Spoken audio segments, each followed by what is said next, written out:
The paranormal is the source of some of the strangest mysterious cases. The real backstories behind these paranormal cases only add to the scares. Number 5. The Bragg Road Ghost Light, or the Light of Saratoga, is a mysterious, unexplained phenomenon that may be paranormal. Bragg Road is a dirt road in eastern Texas. The road is roughly 8 miles long, 2 cars wide, and cuts through the big thicket connecting Bragg to Saratoga. Trees line the road on either side, reaching over to create an almost tunnel-like environment. It can be creepy, especially at night. The Ghost Road wasn't always a road. In the early 1900s, a railway company cut through the big thicket and laid a track to connect the two towns during the oil boom. Once business faded, the company pulled up the tracks, leaving the dirt road behind. It was while the road was still a train line that the dark origin of the Bragg Road Ghost Light took place. According to local legends, a train accident cost the life of a railroad employee. Now his ghost haunts the place where he lost his life, carrying a lantern as he walks along the long-gone train track. Today, the road isn't often traveled, except for those searching for the ghost light. People traveling along the lonely road at night report seeing a strange light hovering in the distance. It behaves erratically, sometimes slipping in and out from behind the trees, and it occasionally disappears for no reason. No matter how fast the traveler is going, it never seems to get closer or further away, and the light has never been identified. The Light of Saratoga isn't the only so-called spook light, but it is one of the few without a proven explanation. Other than the paranormal, explanations have included gases from nearby swamps or the lights of other cars. As the road is so long and straight, the headlights of those cars can be seen for miles. While Bragg Road itself is mostly unused, it's attached to a nearby highway. The possible mundane explanation hasn't stopped those wanting to experience the paranormal from traveling to Bragg Road to catch a glimpse of the mysterious lights for themselves. Number 4. Alton, Illinois is home to over 25,000 living people, and according to legend, a large number of spirits of people who once lived there. The city lies on the Mississippi River and is built on limestone bedrock, both of which are said to give spirits the energy needed to survive. Of all the places in this real-life ghost town, McPike Mansion is allegedly the most haunted. The McPike Mansion was built in 1869 by Henry Guest McPike. McPike was a larger-than-life figure in the local community. He was a skilled businessman, focusing primarily on real estate, but also owning a grape vineyard. The grapes from his yard were sought after by winemakers. McPike also helped local politicians become successful. His mansion was built on a 15-acre property, complete with groves of fruit trees. Henry lived out the rest of his life there with his wife, son, and daughter-in-law. When he passed away, his spirit didn't leave the house. Other members of the McPike family would stay in residence long after they passed away.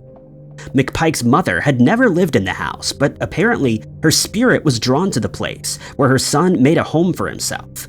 McPike's wife, son, and daughter-in-law also stayed to keep Henry company.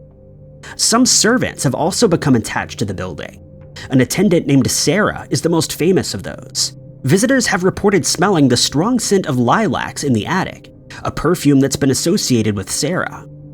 Other than the scent, the presence of the ghosts have been felt in other ways. Some, particularly McPike's daughter-in-law, have been known to tug on clothes and hair. Others appear as shadowy figures or orbs in photographs. While most of the ghosts and residents at the McPike Mansion appear to be friendly, the same cannot be said for the rest of Alton. Alton itself has a long history. It would play an important role in the Underground Railroad, helping escaped enslaved people travel north. The anti-slavery stance brought a lot of violence to the town. During the Civil War, thousands of soldiers were held as prisoners of war, and hundreds passed away during the smallpox epidemic that took place during the war. McPike Mansion would not have seen that devastation, having been built in the years afterward, but the rest of Alton did. Whether due to limestone rock, the Mississippi River capturing energy, or something else, the spirits of Alton have decided to stay. Number 3. Ferry Plantation is allegedly the home to countless lost spirits that have been haunting the location for centuries. The old site is located in Virginia Beach, Virginia, and was named after a ferry service that began operating in 1642. It lies beside the Lynnhaven River, which was the scene of many tragedies, including ferry disasters and witch trials. A possible Native American burial ground is also believed to contribute to the lively paranormal activity at Ferry Plantation. It was only a few decades after the area was occupied by colonists that the first ghost is said to have originated. Like many other towns in America, witch hunts swept through the area. In 1698, a woman named Grace Sherwood was accused of witchcraft. A few years later, she was tried for her supposed crime. The courthouse where she was tried was once located on Ferry Plantation. She underwent the practice of ducking, where she was tossed into the Lynnhaven River to confirm whether she was a witch or not. If the water accepted her, it would prove her innocence. Grace managed to get free from her bindings, which proved her guilty of witchcraft. She was sentenced to 7 years in prison. Ever since, Grace is said to have haunted the location of her traumatic ordeal. But she's far from the only ghost at Ferry Plantation.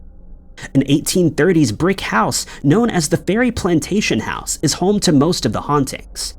Among the ghosts are former residents who've continued to make the building home long after they passed. Thomas Williamson was the son of a former owner who once painted Ferry Plantation House from memory. He can often be seen on the second-floor landing still painting. Another ghost frequently seen by visitors is that of an African-American man named Henry. On Saturday evenings, Henry can be seen walking up from the basement, kneeling in front of a wall, and busying himself with chores. After a few minutes, he stands and heads back down the stairs. Renovation work revealed an old fireplace behind the wall where Henry kneels. Henry's name was discovered during EVP sessions, where he revealed he lived his whole life at Ferry Plantation House, even after the Civil War. Other ghosts are said to include victims of a ferry disaster that took place on January 1st, 1811, at Cape Henry. Today, Ferry Plantation House welcomes visitors who want to catch a glimpse of the paranormal and witness the mysterious goings-on at the location for themselves. Number 2. Most people will have only heard of the title of Thane of Cawdor through the Shakespeare play Macbeth. While the titular character never actually held the title, the real-life home to the Thanes of Cawdor has a dark, paranormal story worthy of a Shakespeare play. Cawdor Castle lies in Nairn in the Scottish Highlands. Built in the 15th century, it's been the site of political intrigue and personal tragedy over the centuries. Today, it's believed to be the home of more than one ghost. The most famous of these ghosts is the Blue Lady, who's said to wander around the castle without any hands. She's been seen by many visitors wearing an elegant blue velvet dress and looking sorrowful. Who this famous ghost actually is subject to debate. Possibly the most tragic figure associated with the castle is Muriel Campbell, who's one of the people suspected of being the Blue Lady. The original owners of Cawdor Castle were the Calders, the Calders being the old name for Cawdor. That came to an end with Thane William Calders in the early 1500s. He passed away before his only child, Muriel, was even born. To make matters worse for the Calders, Muriel's mother was a member of a rival clan who had been married to William to try to mend relations. That meant there was a lot of contention surrounding who would be the heir to the Cawdor Castle before she came of age. Muriel would eventually marry into the powerful Campbell family, with her husband Sir John Campbell taking over ownership of the castle. Whether or not the marriage was anything other than a political allegiance has been debated, and it may explain why the supposed ghost of Muriel looks so lonely. Others claim the ghost is likely that of a different Miss Campbell. According to witnesses, the paranormal entity is said to linger in the drawing room, looking up at a portrait of Sir John Campbell, Baron Cawdor. This was a different member of the Campbell clan who lived in the 1700s. Many believe the Blue Lady looks like his wife, Isabella Carolyn Howard. Some also believe that the Baron also haunts the halls of Cawdor Castle. Others believe that the handless ghost is actually the victim in another legend surrounding the castle. According to the story, the ghost is that of the daughter of another Thane of Cawdor, who fell in love with a man from a rival clan. Her father locked her in her room, but the daughter attempted to escape. When the escape attempt was discovered, the Thane removed her hands in a fit of rage. Whichever, if any, story is the true explanation behind the alleged ghosts of Cawdor Castle, the location has definitely seen enough disturbing true stories to be a haunted location. Number 1. In 2011, workers at a utility company made a mysterious discovery in Lancashire, England. A buried cottage had been uncovered with some disturbing objects found inside. Researchers believed the cottage belonged to a family of weavers, but the skeleton of a cat in a sealed room indicated the family may have been trying to keep out evil spirits. The cottage lay in the shadow of Pendle Hill. Pendle Hill is known as one of the most haunted locations in history, with a disturbing backstory involving 2 families of witches. 10 people accused of witchcraft lost their lives after a witch hunt in 1612, and their ghosts are still said to haunt the hill. The family were well known as witches in the area. Elizabeth Southerns was the matriarch of the family, and known as Demdike. She would use the word witch to describe herself, but that may have simply meant that she saw herself as a healer or a wise woman. Her daughter and grandchildren adopted her practices. It wasn't until 1612 that this became an issue. In March of that year, Demdike's daughter Alison was on the road to Trodden Forest when she came across 2 peddlers. She requested metal pens from the elder of the peddlers. He refused for some reason, and Alison cursed him. They went their separate ways, but moments later, the peddler fell and suffered a stroke. Alison believed she was responsible for the curse and tried to undo what she had done. She felt guilty and begged for forgiveness, which meant she confessed to witchcraft. It triggered a witch hunt around the Pendle Hill area. Alison, her mother, grandmother, and brother were all accused of being witches. Alison and Demdike both confessed, though Demdike passed away in prison before the trial. Others were also accused, either by Alison herself or because they were seen at a meeting held by Alison's mother, who was trying to defend her own name. A total of 12 people were accused. Only 1 was found not guilty, and the others lost their lives. According to legend, the witches still lurk on the hill. Visitors have reported seeing shadow figures and even shadow dogs. One of Alison's younger sisters claimed her mother could put her soul into the body of a dog named Ball. One group of ghost hunters was conducting a Ouija board session on the hill when a tooth fell onto the board. Nobody can explain where it had come from, but testing determined it had come from about a 40-year-old person.